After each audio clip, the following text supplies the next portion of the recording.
Salut les parents, c'est Sarah Carpentier du blog des outils pour apprendre et restez avec moi parce qu'aujourd'hui on va voir quels sont les aménagements raisonnables qu'un parent ou qu'un enseignant peut mettre en place pour un enfant qui souffre de dysorthographie. À tout de suite!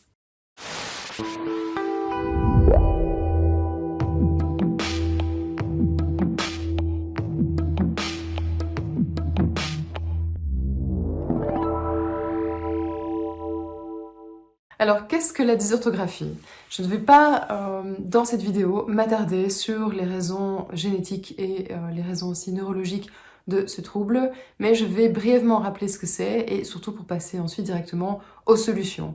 Donc si vous êtes un parent, que vous avez tapé aménagement raisonnable dysorthographie, ça veut dire que vous êtes déjà en présence d'un enfant qui a ce trouble. Je suppose que vous connaissez ce trouble malheureusement déjà sur le bout des doigts, mais que vous cherchez des solutions. Même chose si vous êtes enseignant, que vous êtes un peu démuni par rapport à ce trouble, que vous ne savez pas trop quoi faire, eh bien c'est ici que ça se passe. Alors d'abord, qu'est-ce que la dysorthographie? Donc, la dysorthographie, c'est un problème de maîtrise de l'écrit.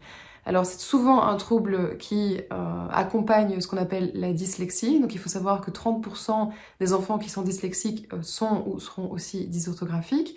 C'est un trouble qui est difficile en fait à diagnostiquer rapidement, simplement parce que la maîtrise des règles orthographiques, c'est quelque chose qui vient à partir de 7-8 ans. Et donc, avant, on a beaucoup de mal à savoir si l'enfant a des difficultés par rapport à l'orthographe ou pas. Alors, là, j'ai fait une erreur.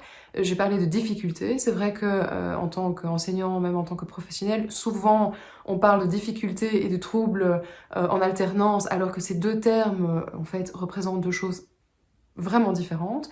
Une difficulté dans la maîtrise de l'orthographe, donc c'est quelque chose que tous les enfants évidemment vont expérimenter. L'orthographe, surtout dans la langue française, c'est quand même quelque chose d'assez ardu, mais cela ne veut pas dire évidemment que l'enfant souffre véritablement d'un trouble, notamment d'un trouble dysorthographique. Donc vraiment, à ce niveau-là, il faut faire attention. Il faut voir, par exemple, des enfants qui n'arrivent pas à écrire correctement leur nom jusqu'à 10 ans, 11 ans, par exemple, qui n'écrivent pas le E muet dans leur nom.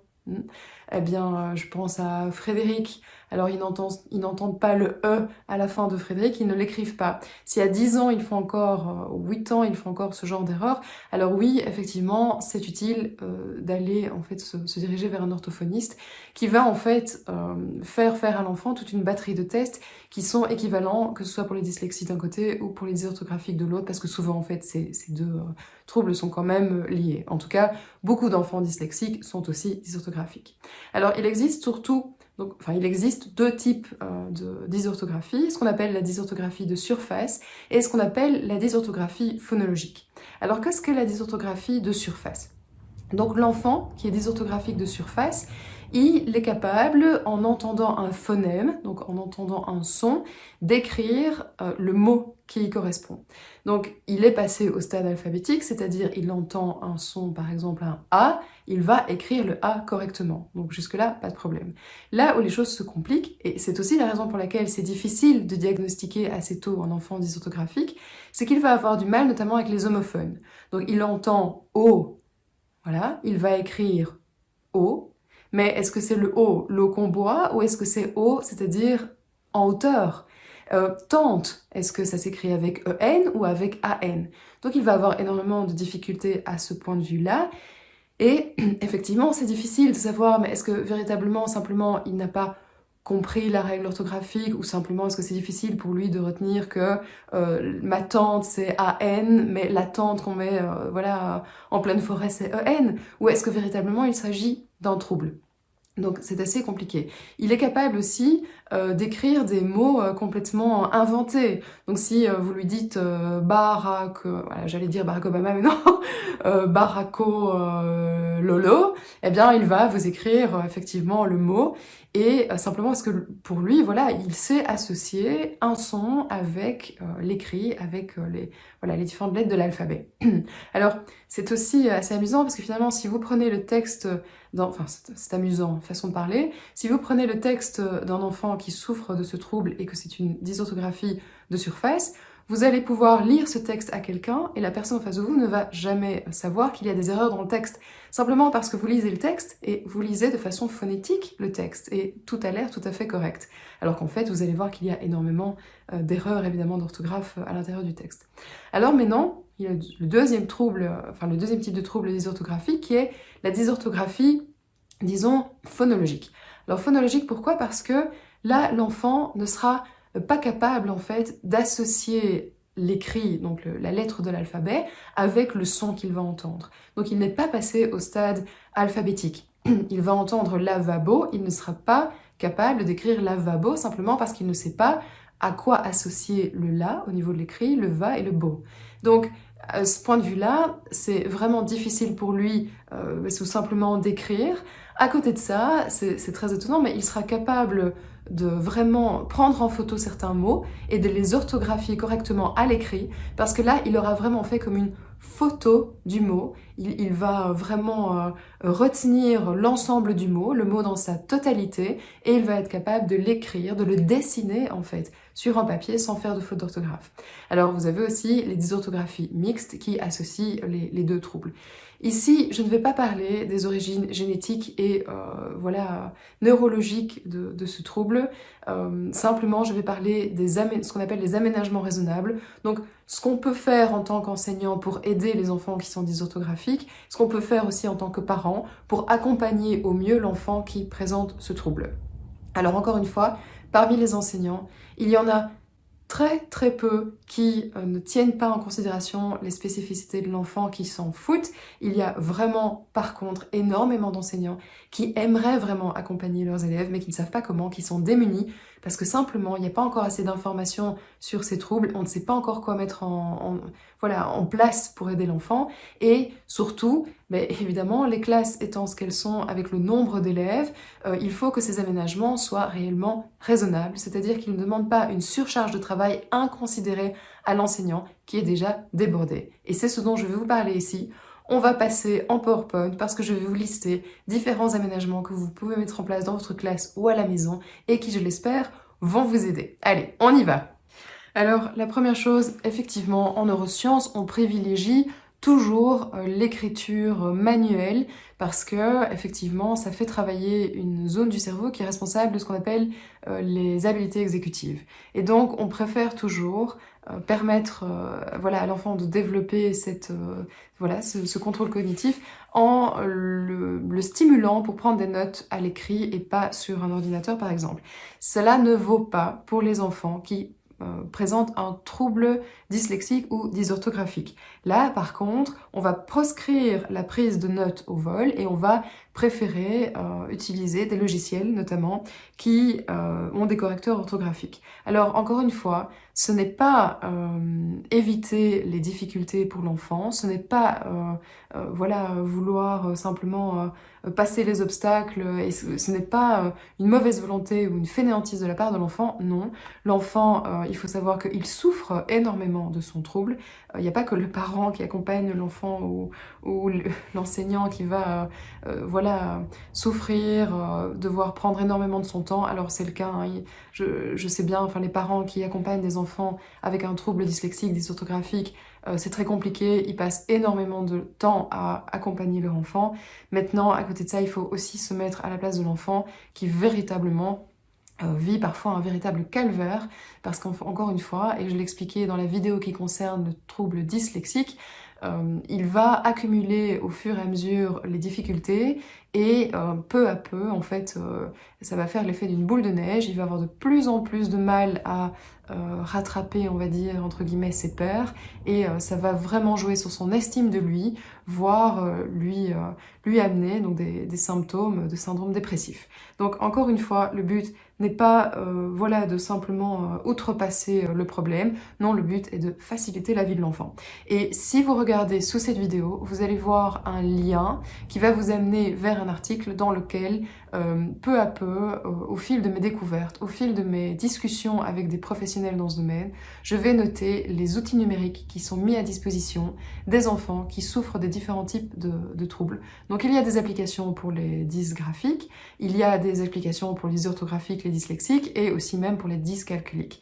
Donc n'hésitez pas à aller voir, je vous mets le lien en dessous de la vidéo, je pense que ça peut aider l'enfant. Les outils numériques ne sont pas des outils qui vont amoindrir, diminuer les fonctions cognitives de l'enfant. Parfois, c'est aussi une grande aide pour des enfants qui présentent certains troubles. Alors pour cette raison aussi de absolument encourager l'enfant, ce qui est absolument essentiel, vous pouvez éviter d'utiliser par exemple le stylo rouge pour comptabiliser le nombre d'erreurs de l'enfant, ce qui est encore malheureusement une pratique courante dans l'enseignement. Alors ça vaut pour tous les enfants parce que, encore une fois, l'erreur c'est quelque chose qui est essentiel à l'apprentissage. Si vous voulez, en dessous de cette vidéo, je vous mets le lien vers un article qui détaille pourquoi l'erreur est l'élément clé qui permet au cerveau finalement de mémoriser. Mais donc on ne l'explique pas aux enfants d'une part, et d'autre part en plus de ça, c'est vrai que quand ils ont une interrogation, on va donner une note en rouge, on va compter le nombre d'erreurs, ce qui en fait envoie à l'enfant le message que effectivement il faut éviter les erreurs, ce qui est complètement faux. Et pour un enfant qui présente un trouble dysorthographique, évidemment, entourer chaque erreur, il va avoir une copie qui sera complètement rouge. Je peux vous dire que ça le déprime, ça ne l'encourage pas du tout à s'améliorer. Alors, il vaut mieux, je pense, comptabiliser le nombre de mots correctement orthographiés, ça va, et peut-être le mettre en vert ou le mettre dans une couleur qui est plus neutre. Quoi qu'il en soit, vraiment de ce point de vue-là, il faut faire attention à l'estime de soi chez l'enfant, ça c'est vraiment le point le plus important.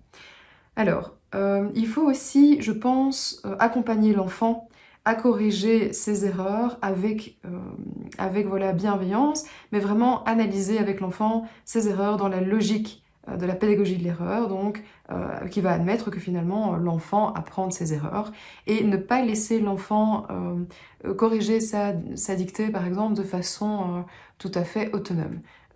Parce que simplement il n'en est pas capable. Il faut d'abord l'accompagner, ensuite peut-être lui laisser quelques phrases à faire seul, mais il faut absolument être à côté de lui pour lui expliquer et surtout aussi pour lui permettre de verbaliser certaines parties de la dictée. Alors, quand l'enseignant ou quand en tant que parent on fait faire par exemple une dictée à notre enfant, il faut s'assurer que cette dictée en fait ne se focalise que sur un type de difficulté. Donc par exemple, lui dire, voilà, aujourd'hui nous allons voir une dictée et tu vas surtout faire attention par exemple aux verbes et à l'accord des verbes. Donc c'est complètement illusoire de penser qu'un enfant dysorthographique va penser à toutes les règles orthographiques en une dictée complète. Il faut vraiment prévoir des exercices qui ne vont évaluer chez lui qu'une règle orthographique à la fois. Autre chose, donc évidemment au niveau des dictées, alors vous avez des dictées qui sont vraiment des dictées, je vais dire entre guillemets, qui paraissent utiles à l'enfant, qui sont plutôt fonctionnelles, par exemple des recettes, des choses comme ça, ça va aider l'enfant, ça va améliorer l'intérêt de l'enfant pour sa dictée, surtout pour un enfant qui souffre d'un trouble de l'apprentissage tel que celui de la dysorthographie. Donc, privilégier des dictées qui sont véritablement, qui ont un but, et pas des dictées littéraires, on va dire. Privilégier des dictées qui sont parfois même inventées par les élèves, ça c'est amusant, et donc ça va tout à fait augmenter leur niveau d'attention aussi. Alors, privilégier toujours le visuel, donc si au travers de la dictée, l'enfant peut s'imaginer une situation, donc il peut associer une image mentale à un mot, une phrase, voire à tout un texte, ça va grandement l'aider. Ce sont des enfants chez qui le visuel prend une grande importance. Alors un exercice qui fonctionne aussi bien avec des enfants dysorthographiques, c'est lui proposer un texte dans lequel se trouvent des erreurs et demander à l'enfant s'il est capable de les retrouver. Il y a un petit côté challenge qui va améliorer l'attention de l'enfant en plus de ça, puisque souvent les enfants qui présentent un trouble type dyslexie et dysorthographie sont des enfants qui présentent aussi un trouble de l'attention. Donc, lui proposer un texte dans lequel il y a des erreurs qu'il doit retrouver, ça va le motiver. Alors parfois, ce qui est intéressant aussi, c'est d'inverser les rôles, c'est-à-dire de demander à l'enfant de dire une phrase, de dire un mot à voix haute, et c'est l'enseignant qui va écrire. Donc ça peut aider l'enfant aussi. Voilà, en tout cas, faire aussi en sorte, quand on est à côté de l'enfant, qu'il puisse verbaliser ce qu'il a écrit. Donc ça vaut aussi pour l'enfant dyslexique. Je vous mets en dessous de cette vidéo d'ailleurs le lien vers donc l'article que vous pourrez trouver sur les dyslexies et les aménagements raisonnables. Donc comme pour l'enfant dyslexique, l'enfant dysorthographique, parfois, pense qu'il a écrit quelque chose alors qu'il a écrit tout à fait autre chose. Et donc parfois, ça vaut la peine de lui faire répéter tout haut ce qu'il a écrit pour qu'il se rende compte de son erreur.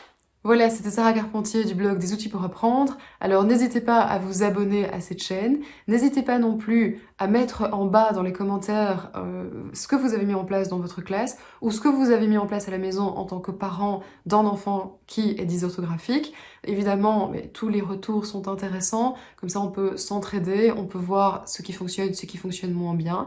N'hésitez pas aussi, par exemple, si vous êtes enseignant, à dire dans les commentaires si tel ou tel aménagement vous semble réalisable ou pas, comment vous avez fait dans votre classe, est-ce que vous êtes informé par rapport à ce type de trouble. Donc tout ça sont évidemment des informations qui sont vraiment capitales pour que les choses changent et pour qu'on puisse vraiment avancer vers des solutions beaucoup plus adaptées aux spécificités de chaque enfant.